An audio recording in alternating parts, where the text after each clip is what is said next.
Grand मस्जिद बहरिया town के इमाम डॉक्टर सुबैयल इकराम का शाहाना लाइफस्टाइल, महंगी गाड़ियां, महंगे शौक और सिक्योरिटी गार्ड्स का प्रोटोकॉल रखने के बावजूद इमामत क्यों करवाते हैं? सियासत से किनारा कशी क्यों की? हाफिज साहब से भी रिसेंटली आपकी मुलाकात हुई है। और जिंदगी की सबसे बड़ी ख्वाहिश क्या है, जानिए इस वीडियो में। तरावियां पढ़ाने जा रहे हैं, क्या फील कर रहे हैं? बस नर्वसनेस ही होती है। तरावियाँ जब पढ़ाने जा रहे होते हैं, ये जो इम्तिहान से पहले बच्चे की फीलिंग होती है वही होती है। मैंने बड़े कम ऐसे ही इमाम मस्जिद देखी हैं जिनके आगे भी और पीछे भी डाले प्रोटोकॉल। देखें, ये प्रोटोकॉल वगैरह हमारा कुछ नहीं है। हमारा कोई गार्ड्स वार्ड्स, कोई मुसल्ला, कोई बंदा एक आपको गन नहीं नजर आएगी हमारे साथ, कोई कुछ भी नहीं है। मैं बड़ा सिंपल आदमी हूँ, मैं तो अकेला ही फिरता हूँ, मैं अकेला ही ट्रैवल करता हूँ। मैं कोई इतना शिश्कों में नहीं देखा है अक्सर। हाँ, मैं कोई शिश्कों में ट्रैवल नहीं करना पसंद करता।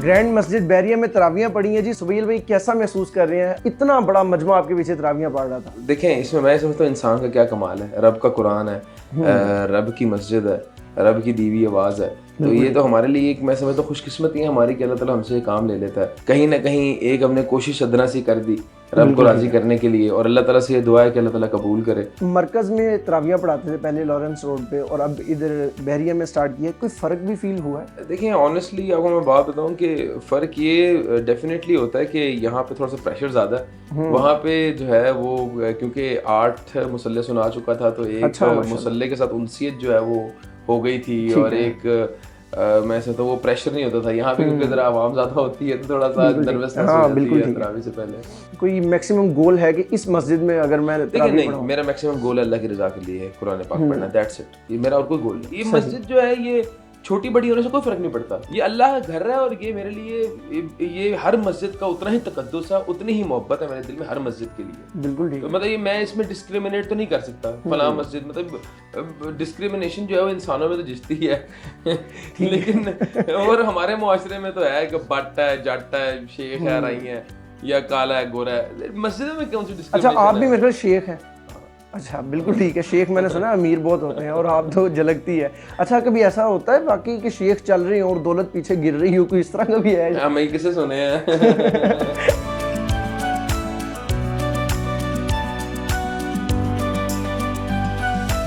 अच्छा, नॉर्मली वैसे रूटीन क्या होती है इफ्तारी के बाद? बस इफ्तारी के बाद जो है तरावी के बाद जो है वो को 2 घंटे काम, 2-3 घंटे काम को देता हूँ। उसके बाद खाना खाते हैं हम। बिल्कुल। उसके बाद जो है फजर से पहले मैं कुरान पढ़ता हूँ, अपना सपारा याद करता हूँ।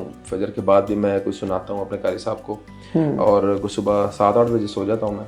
फिर उसके बाद जोहर के लिए उठता हूँ, जोहर की नमाज के बाद भी सो जाता हूँ। ठीक है। फिर असर के लिए उठता हूँ, असर की नमाज पढ़ने के बाद भी कोई बिस्तर पे जो है ना थोड़ा सा क्योंकि नींद पूरी होना बहुत ज़्यादा ज़रूरी है। मैं कहता हूँ आपका मेंटल फ्रेशनेस बहुत मैटर करती है। बिल्कुल ठीक है। मैं तकरीबन इफ्तारी के टाइम से आपके साथ हूँ।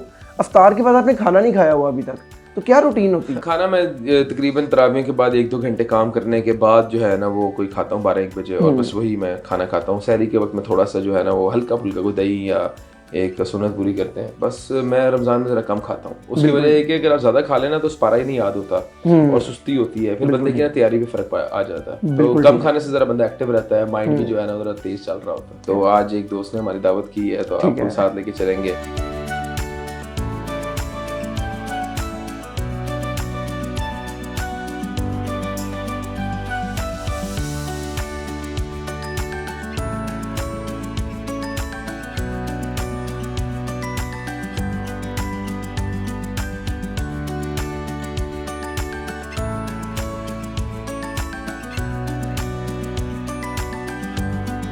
पाकिस्तान में ही बचपन गुजरा है? नहीं, मेरा बचपन सऊदीया में गुजरा था। वहाँ से मैंने इब्तदाई तालीम हासिल की, हिफ्ज़ वहाँ से किया मैंने, सेकेंडरी तक वहाँ से पढ़ा। उसके बाद फिर मेरा कराची में एडमिशन हो गया था डाउ मेडिकल कॉलेज में, वहाँ से MBBS किया। फिर मैं 2014 में यहाँ पे हाउस जॉब करने आया जुना हॉस्पिटल में। हिफ्ज करने का अपना शौक था कि वो भी वालदैन ने बहुत फोर्सफुली करवाया। MBBS करके कारोबार में क्यों शिफ्ट हो गए? मैं हमेशा से ना कुछ एडवेंचर करना चाहता था मेरा माइंड हमेशा बिजनेस में। सऊदीया के साथ बड़ा खास रिश्ता है। एक वाकया भी हुआ था आपके नाना के हवाले से कि उनको त्यारा भेजा गया था। मैं चाहूंगा वो वाकया रामा सानले ज़हीर शहीद रहमतुल्लाह अलैह जब यहाँ पे ब्लास्ट हुआ था 1987 में 23 मार्च को, वो काफ़ी ज़्यादा ज़ख्मी हो चुके थे। तो एक जहाज़ सद्दाम हुसैन ने भी भेजा था, किंग फहद ने भी भेजा था। अच्छा। तो उनकी ख्वाहिश, अहले खाना की ख्वाहिश थी कि सऊदी अरब में इलाज हो। फिर उनको रियाद लेके जाया गया, वहाँ पे मिलिट्री हॉस्पिटल के अंदर जो है 7 दिन इलाज चला और फिर ज़ख्मों के ताब ना लेते हुए वो जो है वो जाम शहादत नोश कर गए। उनको जन्नतुल बकी में दफन किया गया। क्या लगता है क्या ऐसी रीजन थी जो ऐसा एजाज मिला कि सद्दाम हुसैन ने भी त्यारा भेजा? देखिए, दीन की बरकत है। जो बंदा दीन के ऊपर चला है और इखलास से चला है और अल्लाह ताला को राज़ी करने के लिए निकला है, अल्लाह ताला ने उसको दुनिया में बहुत ऊंचा मकाम दिया है। तो मैं ये समझता हूँ ये सारी नीयत की गेम है। हाफिज साहब से भी रिसेंटली आपकी मुलाकात हुई है, तो हाफिज साहब कौन? अल्लामा इब्तिसाम इलाही साहब। वो हाफिज साहब और भी कोई हाफिज साहब है? नहीं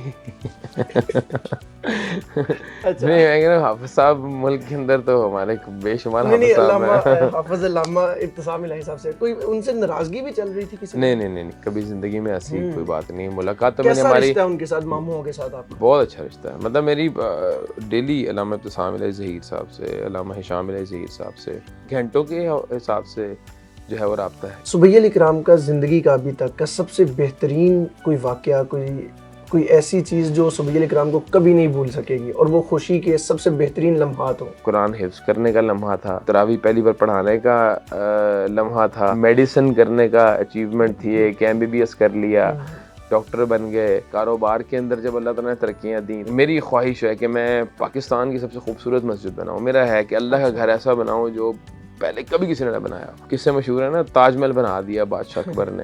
तो मैं कहता हूँ मैं अल्लाह का घर बनाऊँ, अल्लाह से मोहब्बत का इजहार मैं ऐसे करना चाहता हूँ ज़िंदगी में। तो वो शायद मेरी ज़िंदगी की बहुत बड़ी अचीवमेंट होगी।